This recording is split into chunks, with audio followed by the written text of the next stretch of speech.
बाबा साहब अम्बेडकर को महार बोलते हैं, महार, ताकि वो महार तक सीमित रहें। उनको समण नहीं बोलते, क्योंकि समण बोलेंगे तो समणों के हो जाएंगे।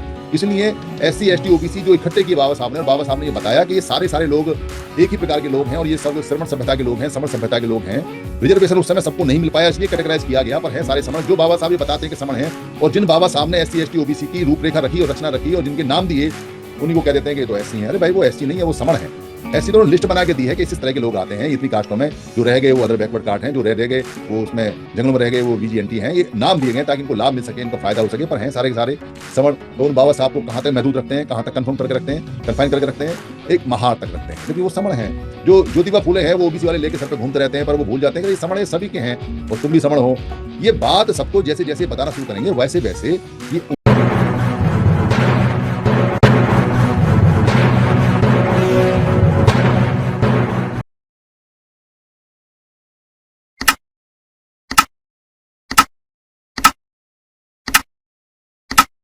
है, सबसे सर्वोपरि है, वमन से भी ऊंचा है।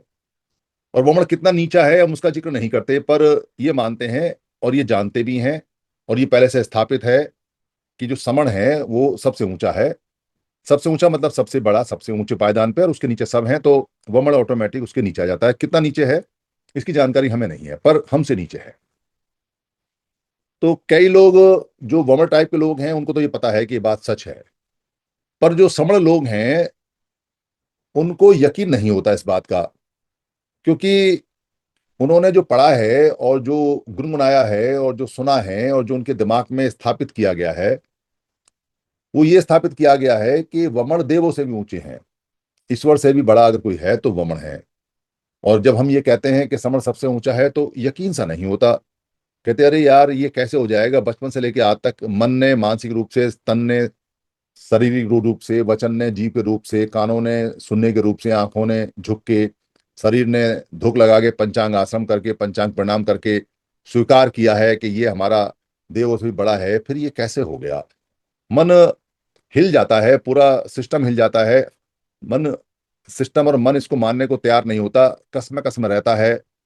सपने की बात लगती है, सोच से भी परे की बात लगती है, क्योंकि सोच बंद है, पर ये सत्य है, ये सच है। और ये इतना ही सच है जितना इस बात का सच है कि सूरज पूरब से निकलता है, सोना खरा होता है। यह इतना ही बड़ा सच है। इसलिए इस सच को स्वीकार कर लेना चाहिए, और कोई तर्क करे वितर्क करे तो उसके लिए तैयार रहना चाहिए। तर्क वितर्क करने की आवश्यकता है नहीं, पर अगर फिर भी कोई करे तो उसके लिए तैयार रहना चाहिए। और अगर हम इस बात को एक्सेप्ट नहीं करते हैं कि हम सबसे बड़े हैं और हमारा स्थान सबसे ऊपर है, तो हमारी उन्नति कभी नहीं हो सकती, हमारी सुरक्षा कभी नहीं हो सकती, हमारा विकास कभी नहीं हो सकता, हमारा सुख कभी नहीं आ सकता, कभी भी नहीं आ सकता। ये बात अच्छी तरह से मन में कर लें। बेशक चाहे आज जो एजुकेशन है उसके मामले में हम पिछड़ गए हैं, बेशक चाहे हमारे पास धन नहीं है उसमें पिछड़ गए हैं, बेशक चाहे आज हमारे पास में काम नहीं है, हम ऑफिसर और राजा नहीं हैं उसमें हम पिछड़ गए हैं, बेशक हमारे पास में अच्छी सेहत नहीं है हम उसमें पिछड़ गए हैं, बेशक हमारे पास में कोई बहुत अच्छा इकट्ठे होने का सिस्टम नहीं है उसमें हम पिछड़ गए हैं, बेशक हमारा कोई राजनीतिक में सिस्टम नहीं है उसमें हम पिछड़ गए हैं, बेशक हमारा कोई व्यापार में कोई हमारा सिस्टम नहीं है, कोई हम व्यापारी नहीं है, कोई दुकानदार नहीं, उसमें हम पिछड़ गए हैं, बेशक हमारी परचेजिंग पावर नहीं है, हमारे पास पैसे नहीं है कि हम अपनी सुख सुविधा की चीजें या आगे बढ़ाने की चीजें खरीद सकें, उनमें हम पिछड़ गए हैं, बेशक चाहे समाज में हमारा स्तर सबसे नीचे है, जो स्थापित किया गया है जबरन, उसमें सबसे नीचे हमें डाला गया है, बेशक, पर फिर भी हम सबसे ऊपर हैं, फिर भी हम सबसे ऊपर हैं। इसमें कोई शक नहीं है, ये बिल्कुल बेशक है, हम सबसे ऊपर हैं और सबसे ऊपर ही रहेंगे और सबसे ऊपर ही थे। इस पायदान को कोई छीन नहीं सकता, इस पायदान को कोई लेके जा नहीं सकता, इस पायदान को हिला नहीं सकता। कोई कोशिश करता रहे, कहानियां सुनाता रहे, भ्रम में डालता रहे, थोड़े बहुत समय के लिए हमको टेढ़ा मेढ़ा करता रहे, मन में डालता रहे, हमसे जबरन स्वीकार कराता भी रहे, हमको कहानी बना के स्वतः भी स्वीकार कराता रहे, पर सच्चाई नहीं है। सच्चाई यही है कि हम सबसे ऊपर हैं, और ये बात बिल्कुल सोने के अक्षरों से लिखी हुई सत्य है, जो हमेशा चमकेगी और चमकती है, बिल्कुल सूरज की तरह, बिल्कुल प्रकाशमान है। इसको कोई हिला नहीं सकता, कोई डिगा नहीं सकता, कोई ढक नहीं सकता। थोड़ी बहुत देर देर के लिए बादल बादल आते रहते हैं, पर वो आते जाते रहते हैं, उसमें कोई शक या शुबा नहीं है। इस रणनीति को समझें आप कि किसी समाज को या किसी व्यक्ति को नीचा घोषित करने में या ऊंचा घोषित करने में क्या लाभ है और क्या हानि है। अगर ये बात आपको समझ में आ जाती है तो फिर आपको ऊंच और नीच समझ में आ जाता है कि ऊंच नीच काम कैसे करता है, और ये ऊंच नीच काम करने की कौन सी प्रक्रिया में आता है, और किस लिए हम इसको ऊंच नीच बना के करते हैं, और उस प्रक्रिया को हम क्यों मेंटेन करने में लगे पड़े हैं कि हम सबसे ऊंचे हैं। उसका कारण ये है कि जो ऊंचे पायदान पे जो ऊपर होता है वो लीड करता है, वो लीडर होता है, वो ताकतवर होता है, वो चीजों को बदलने की हैसियत रखता है, वो चीजों को अपने हिसाब से चलाने की हैसियत रखता है। जो ऊपर होता है उसके पास एक प्रिविलेज होता है, उसके पास में एक फायदा मिलता है उसको इस बात से कि ऊपर से अगर नीचे वाले को पत्थर ही लुढ़का के मारेगा तो भी नीचे वाला मर जाएगा। ऊपर से वो सब देख सकता है, नीचे वाला नहीं देख सकता। इसलिए हमेशा ऊपर वाले जो लोग हैं वो राजा राज और राजकाज चलाने वाले लोग होते हैं, और नीचे वाले हमेशा प्रजा होती है। इसलिए ऊपर के पायदान पे वो लोग होते हैं जो सिस्टम को चलाते हैं और सिस्टम को रखते हैं और अपने हिसाब से अपने देश को मेंटेन करते हैं, वो ऊपर होते हैं। तो ये ऊपर और नीच क्यों बनाए जाते हैं? ऊपर नीच इसलिए बनाए जाते हैं क्योंकि नीचे वाले ऊपर वालों का आदेश मानते हैं। ये एक नेचुरल प्रोसेस है, और इस नेचुरल प्रोसेस में प्राकृतिक रूप से ये तय है कि जो ऊंचा ऊंचे पायदान पर होता है उसको नीचे और नीचे के जो लोग हैं उनको कमांड करने का एक राइट मिलता है। चाहे वो जानवर हैं, चाहे वो मनुष्य हैं, चाहे वो सेना है, चाहे कोई भी तरीका है उसका। क्योंकि हमेशा चीजें ऊपर से नीचे की तरफ बहती हैं, हमेशा चीजें ऊपर की से नीचे की तरफ लुढ़कती हैं। हमेशा ऊपर वाला नीचे वाले को जल्दी मार सकता है, घायल कर सकता है। ऊपर वाले तक पहुंचने के लिए पहले ऊपर चढ़ना होता है। इसलिए ये सिस्टम चलता है जो प्राकृतिक रूप से है।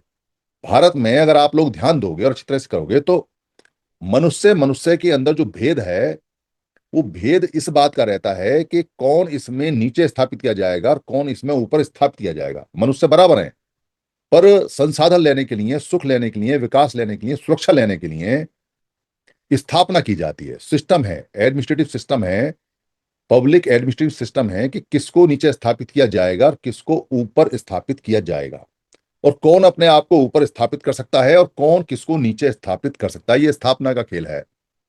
मतलब मनुष्य मनुष्य बराबर हैं। कोई कहे जी कि दो हाथ हैं, सबके दो हाथ हैं, दो आंखें सबके दो हाथ हैं।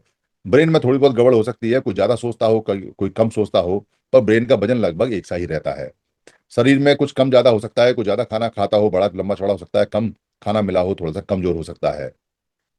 ये मनुष्य मनुष्य एक प्लेटफॉर्म पे समान होते हैं, पर संसाधन लेने के लिए ऊंच नीच स्थापित करनी होती है। अगर आप ऊंच नीच स्थापित नहीं करोगे तो आपको संसाधन छोड़ने में या संसाधन पर कब्जा करने में दिक्कत पैदा हो जाएगी। और इसलिए सिस्टम समाज में, पूरी दुनिया में ये बनाया जाता है कि कौन अपने आप को ऊपर स्थापित करेगा और कौन किसको नीचे स्थापित करेगा। इसका खेल चलता है। इसका खेल भारत में भी चला। भारत में सवर्ण लोगों में कोई ऊंच नीच नहीं थी, क्योंकि यहाँ सभी सुखी थे, यहाँ सभी विकसित थे, यहाँ सभी सुरक्षित थे। यहाँ जल जंगल पानी जमीन जानवर, मौसम, कपड़ा, खाल, बर्तन भांडे, इन सब चीजों की कोई कमी नहीं। कितने ही लोग आ जाओ, क्योंकि ये जमीन इतनी उपजाऊ है। इस जमीन पे दुनिया में सबसे ज्यादा सदाबहार पानी होता है, यानी 12 महीने जो बहने वाली नदियां हैं पेरिनियल, यहाँ पर सबसे ज्यादा है। यहाँ हिमालय की रेंज से लगातार पानी 24 घंटे 365 लगातार आता रहता है। कोई नदियां जो पहाड़ों से निकलती है वो सूखी नहीं रहती। इसके अलावा यहाँ बरसाती नदियां भी बहुत सारी हैं। यहाँ की जो जमीन है वो उपजाऊ बहुत है, इसलिए यहाँ जंगल बहुत है। जंगल होने के कारण यहाँ जानवर बहुत हैं, हर तरह का जानवर बहुत है, तो जानवर को मार के खाने का भोजन उपलब्ध है। जो मांसाहारी जानवर उनके लिए भी और जो मांसाहारी लोग हैं उनके लिए भी। यहाँ समुद्र तट बहुत है, यहाँ मछलियां बहुत हैं। यहाँ जंगल बहुत है, पेड़ पौधे बहुत हैं, तो लकड़ियां बहुत हैं घर बनाने के लिए, रथ बनाने के लिए, तीर बनाने के लिए। यहाँ खाल बहुत है पैदने के लिए। यहाँ कपास बहुत है, यहाँ फूल बहुत है, यहाँ पौधे बहुत हैं, शहद बहुत है, फल बहुत हैं। अति है यहाँ पर। इसलिए यहाँ कभी ऊंच नीच की स्थापना की आवश्यकता ही नहीं पड़ी। ऊंच नीच की आवश्यकता की स्थापना जब पड़ती है जब किसी व्यक्ति को संसाधन कब्जे में करने हो और कुछ लोगों से छीनने हो या लेने हो, तब आवश्यकता पड़ती है। ये जो बाहर से जो लोग यहाँ आए और यहाँ आकर उन्होंने देखा कि यहाँ तो बड़ा खाना, धन धान्य, जल जंगल जमीन यहाँ इतनी सारी है, मौसम बड़ा अच्छा है, गर्म भी ठंडा भी। गर्म ही मौसम माना जाता है भारत का, तो ठंडा नहीं माना जाता, क्योंकि 0 डिग्री या -2 डिग्री भी उन देशों के मुकाबले गर्म गर्म है जहाँ -30 और -40 चलता है। तो ये गर्म देश है। जड़ी बूटियां बहुत हैं, सब चीज बहुत है यहाँ।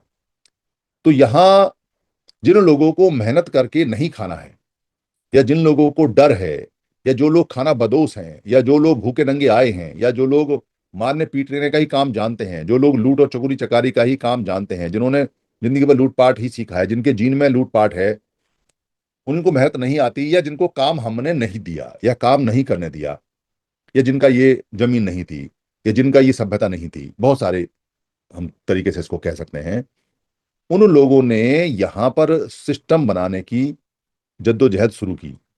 ऊंच और नीच, छोटा और बड़ा, ये ऊंच और नीच का जो सिस्टम है, ये सिस्टम में पहले सिस्टम में घुसना पड़ता है। घुसना पड़ने के बाद में धीरे धीरे मानसिक रूप से आदमी के क्रियाकलापों के आधार पे, उसके रहन सहन के आधार पे, उसके खान पीन के आधार पे, उसकी बातों के आधार पे जो डिफ्रेंशिएट होता है, जो डिफरेंस आते हैं, उन डिफरेंसेस को, उन अंतरों को ये कहना होता है, अरे ये ठीक नहीं है, ये खराब है, ये तो बेकार है, ये तो निकम्मा है, अरे क्या गंदगी फैला रखी है, अरे तुम तो शराब ही पीते हो, अरे तुम तो जुआ खेलते हो, अरे तुम्हारा तो खाना ठीक नहीं है, तुम्हारा तो रहना ठीक नहीं है। तो शुरू में ये ऐसा बोला जाता है कि ठीक नहीं है, ये मुझे अच्छा नहीं लगता, ये ठीक नहीं है, ये ठीक नहीं लगता। धीरे धीरे मन में स्थापित किया जाता है कि ठीक नहीं है, ठीक नहीं, ठीक नहीं है। तो सामने वाले लोगों को लगता है यार कुछ गड़बड़ है, ये बार बार कहता है, कहीं ना कुछ 10 बार कहेगा, एक बार मन में आता ही है भाई हमारा खाना सही नहीं है, पीना सही नहीं है, भाषा सही नहीं है, रहना सही नहीं है, दवाइयाँ सही नहीं है, बोलचाल सही नहीं है, लिबास सही नहीं है, रंग सही नहीं है, बोलचाल सही नहीं है, ये सब चीजें दिमाग में डाली जाती हैं।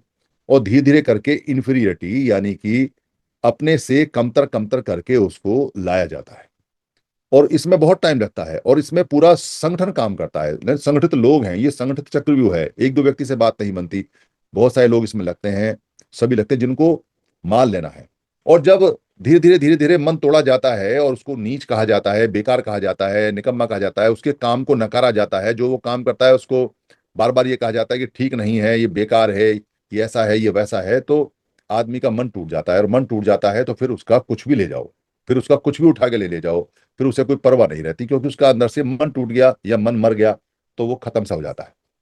तो जो काम यहाँ के लोग करते थे, उन कामों में, जिन कामों में बदबू आती है, जो काम गंदगी के सफाई के थे, जो काम चमड़े में बदबू वाले काम थे, जो काम जंगलों से फल फ्रूट लाने वाले काम थे, जो काम खेती में मिट्टी के हाथ पैर सने काम थे, जो काम बुनने के बुनाई के थे, जो काम रगा डगाई के थे, जो काम लकड़ी के लकड़हारे के थे, जो काम बढ़ई के थे, जो काम लोहार के थे, उन कामों को उसी अंदाज से जिनमें बदबू या जिनमें गंदगी होती थी, उनको काय बदबू के, गंदगी के, अच्छा काम नहीं करके उनके मन में फिक्स कर दिया कि ये काम खराब है, और ये काम फिर नीच है, नीच मतलब नीचे काम है।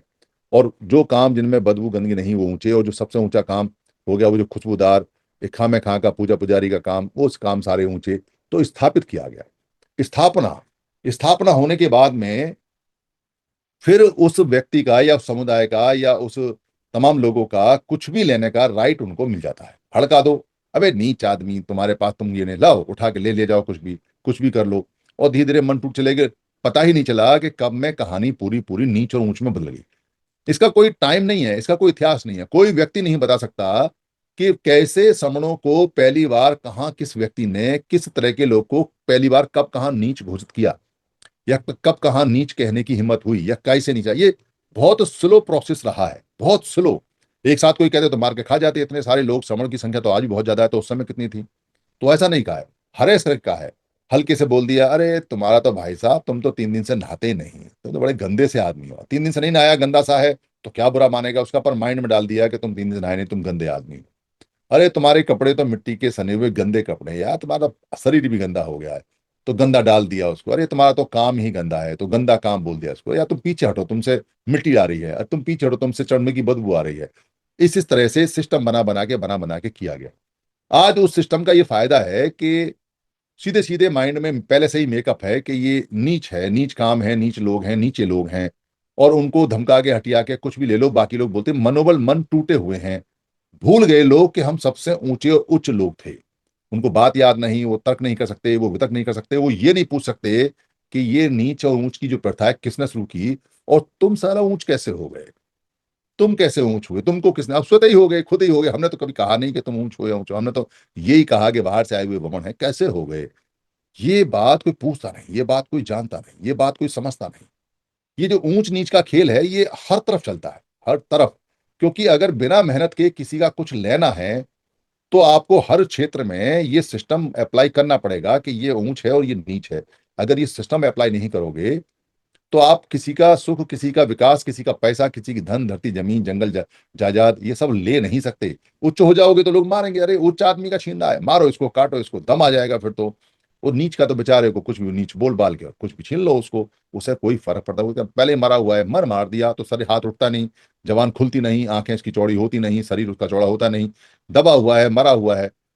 और स्वीकार कर लिया, सबसे बड़ी बात यह है कि स्वीकार कर लिया। दोष कहने वाले का कम है, दोष स्वीकार करने वालों का ज्यादा है। इसलिए हम यह बोलते हैं कि हम सबसे ऊंच हैं, और हम इस बात को स्वीकार करते हैं कि हम सबसे उच्च हैं। चाहे आज हमारे पास में कुछ नहीं है, पर एक चीज है, हमारे समणों की संख्या, हमारे समणों की जनसंख्या बल। इससे पहले कि ये खत्म हो जाए, इससे पहले कि बीमारी में बिना दवाई के ये मर जाए, इससे पहले कि बिना नौकरी बिना काम के ये सारे लोग मर जाएं, इससे पहले कि कोई महामारी आए इनको खत्म कर दे, जैसे कोविड में हमारे 60-70 लाख आदमी खत्म हो गए, जैसे कि इससे पहले कोई भुखमरी फैले में खाने ना मिले, इससे पहले कि कहीं कोई बिजली पानी मोबाइल बंद हो जाए, इससे पहले कि कहीं कोई झगड़े में मारे जाए, हमारे पास में कील ना हो मारने के लिए, इससे पहले कि कहीं कोई हमें बिना किसी रोजगार, व्यापार, धन, धरती, जमीन के हमको खत्म कर दे, उससे पहले हमको इकट्ठे हो जाना चाहिए। अगर हम इकट्ठे हो जाते हैं तो फिर हमें इससे फर्क नहीं पड़ता कि किसी ने हमें कैसे स्थापित किया, किन लोगों ने हमें स्थापित किया, क्योंकि हम स्वयं में स्थापित सबसे उच्च पहले से लोग हैं। ये हमारे माइंड में एक साथ काम कर जाएगा। और अगर हम नहीं इकट्ठे हुए तो अगर हम बेशक सबसे उच्च लोग हैं फिर भी हम मारे जाएंगे, हम बच नहीं पाएंगे किसी वक्त में, क्योंकि जिंदा वही रहेगा जो इकट्ठा रहेगा। अगर हम बहुत उच्च भी हैं और हम इकट्ठे नहीं हुए तो भी खत्म हो जाएंगे, क्योंकि उच्च आदमी अकेले अकेले घूमते रहो। भाई उच्च हो ठीक हो, बहुत ऊंचे आदमी हो, बहुत सबसे ऊंचे आदमी हो ठीक है, तो ताकत नहीं आएगी। ताकत जब आएगी जब उच्च लोग सारे इकट्ठे होंगे, तो डबल ताकत आएगी, डबल फेज का करंट आएगा, फिर चलेगी चक्की बढ़िया, फिर चलेगी मोटर बढ़िया, क्योंकि उच्च भी हैं और संग में इकट्ठे भी हैं। तब डबल फेज करंट आने से हमारी सारी मशीनों, मोटर, जनरेटर काम करेंगे, तब हम बहुत बढ़िया अच्छी तरह से सर्वाइव करेंगे, विकसित भी होंगे, सुरक्षित भी होंगे और सुखी भी रहेंगे।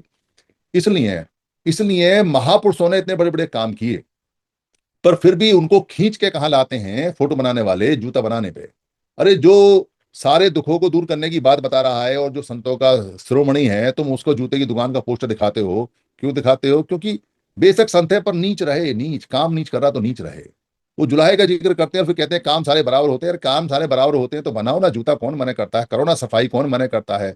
खूब नालियों में घुसो, ये जो लोग मर जाते हैं हमारे नालियों में और संडासों के अंदर, खुद जाके मरो ना जब काम सारे बराबर है। पर काम बराबर नहीं होते, काम छोटे बड़े होते हैं। जिस काम में कम मेहनत हो और जो ऑफिस का काम हो, पढ़ाई का काम हो, लिखाई का काम हो, दवाई का काम हो, वकील का काम हो, इंजीनियर का काम हो, गवर्नर का काम हो, राजा का काम हो, संत का काम हो, ये काम बड़े और उच्च होते हैं। और जिन कामों में नीचे सीवर में उतरना पड़े, नीचे चमड़ा निकालना पड़े, जिनमें मिट्टी हटानी पड़े, जिनमें बदबूदार केमिकल काम करने पड़े, वो काम सब छोटे और बेकार होते हैं, उनका कोई फायदा नहीं, उससे शरीर खराब होता है। वो काम मशीनों को करना चाहिए। पर भारत में कोई मशीन लेके आता नहीं, मरते हो तो मर जाओ, कौन से उनके मर रहे हैं। ये बात सब जानते हैं, और पर इसके लिए जब तक इकट्ठे नहीं होंगे, जब तक कह नहीं पाएंगे, जब तक बात बनेगी नहीं। इसलिए बाबा साहब अंबेडकर को महार बोलते हैं, महार, ताकि वो महार तक सीमित रहें। उनको समण नहीं बोलते, क्योंकि समण बोलेंगे तो समणों के हो जाएंगे। इसलिए SC ST OBC जो इकट्ठे किए बाबा साहब ने, और बाबा साहब ने ये बताया कि ये सारे सारे लोग एक ही प्रकार के लोग हैं, और ये सब श्रमण सभ्यता के लोग हैं, समण सभ्यता के लोग हैं। रिजर्वेशन उस समय सबको नहीं मिल पाया, इसलिए कैटेगराइज किया गया, पर है सारे समण। जो बाबा साहब ये बताते हैं कि समण है, और जिन बाबा साहब ने SC ST OBC की रूपरेखा रखी और रचना रखी और जिनके नाम दिए, उन्हीं को कह देते हैं कि ये तो SC है। अरे भाई वो SC नहीं है, वो समण है। SC तो लिस्ट बना के दी है कि इस तरह के लोग आते हैं इतनी कास्टों में, जो रह गए वो अदर बैकवर्ड कास्ट हैं, जो रह गए वो उसमें जंगलों में रह गए वो VGNT हैं। ये नाम दिए गए ताकि इनको लाभ मिल सके, इनको फायदा हो सके, पर हैं सारे के सारे समण। तो उन बाबा साहब को कहाँ तक महदूद रखते हैं, कहाँ तक कन्फर्म करके रखते हैं, कन्फाइन करके रखते हैं? एक महार तक रखते हैं, जबकि वो समण हैं। जो ज्योतिबा फूले हैं वो OBC वाले लेके सर पे घूमते रहते हैं, पर वो भूल जाते हैं कि ये समण ये सभी के हैं और तुम भी समण हो। ये बात सबको जैसे जैसे बताना शुरू करेंगे, वैसे वैसे ये ऊंच और नीच का जो चक्रव्यूह है इसको तोड़ पाएंगे, और अगर नहीं तोड़ पाए इसको तो खुद टूट जाएंगे। दोनों बात है, अगर नहीं तोड़ पाए तो खुद टूट जाएंगे, और अगर तोड़ दिए तो फिर तर जाएंगे, पार हो जाएंगे। अगर पार होना है तो एक ही सेंटेंस है कि मैं समण हूं। मैं समण हूं सेंटेंस ऐसा है जो आपको पार कर देगा। अगर आप अपने मन में मैं समण हूं का सेंटेंस स्थापित नहीं कर पाए और आप उन्हीं जंजालों में फंसे रहे, SC ST OBC, दलित, ऊंच नीच, फलाना ढिलाना, जिंदगी में तर नहीं सकते, खत्म हो जाएंगे। कुछ नहीं हो सकता, बहुत ज्यादा समय नहीं है, 20-30 साल के अंदर है, सब कुछ खत्म हो जाएगा। और बच सकते हैं अगर ये सेंटेंस हम अपना लें कि मैं समझ। इस मैं समण हूं का और 10 गोल्डन नियम का सबसे बेहतरीन जो बात है वो ये है कि यहाँ हम किसी भी वर्गीकरण को कभी भी रिकॉग्नाइज नहीं करते। मतलब चाहे कोई धर्म का वर्गीकरण है, चाहे कोई जात का वर्गीकरण है, चाहे कोई भाषा का वर्गीकरण है, चाहे कोई भौगोलिक स्थिति का वर्गीकरण है, चाहे काम का वर्गीकरण है, चाहे किसी भी तरह का कोई वर्गीकरण है, हम उसको यहाँ एक्सेप्टेंस नहीं देते। हम कहते हैं कि नहीं, समण है या वमन है, सिर्फ समण की एक्सेप्टेंस देते हैं। इसलिए सारे समणों का आह्वान करते हो, आ जाओ। जितनी जल्दी अपने आप को मैं ये कह दोगे कि मैं समण हूं तो ठीक है, और नहीं कह पाओगे तो मरने के लिए तैयार रहो और अपना ताबूत, अपनी कब्र, अपना कफन तय करके रखो कि आपको कौन सा पसंद है, क्योंकि बाद में आपकी शिकायत ना रहे, मरने के बाद पता नहीं कहाँ फूके जाओगे कहाँ नहीं। इससे पहले अपना सब कुछ सिस्टम कर लो, क्योंकि मारे तो जाओगे और बहुत बुरी तरह से मारे जाओगे। बच सकते हो अगर इकट्ठे हो गए और ये कहा कि मैं समण हूं। अगर ऐसा नहीं कहा तो कहानी, दास्तानों में भी, हिस्ट्री में भी कोई कहानी नहीं मिलेगी, सब खत्म हो जाएगा। मेरी बात से अगर किसी को कोई खराबी लगी हो तो मैं संघ से माफी चाहता हूँ। संघ मुझे माफ करे, संघ मुझे माफ करे, संघ मुझे माफ करे। संघ नमामि, संघ नमामि, संघ नमामि, संतों को वंदन।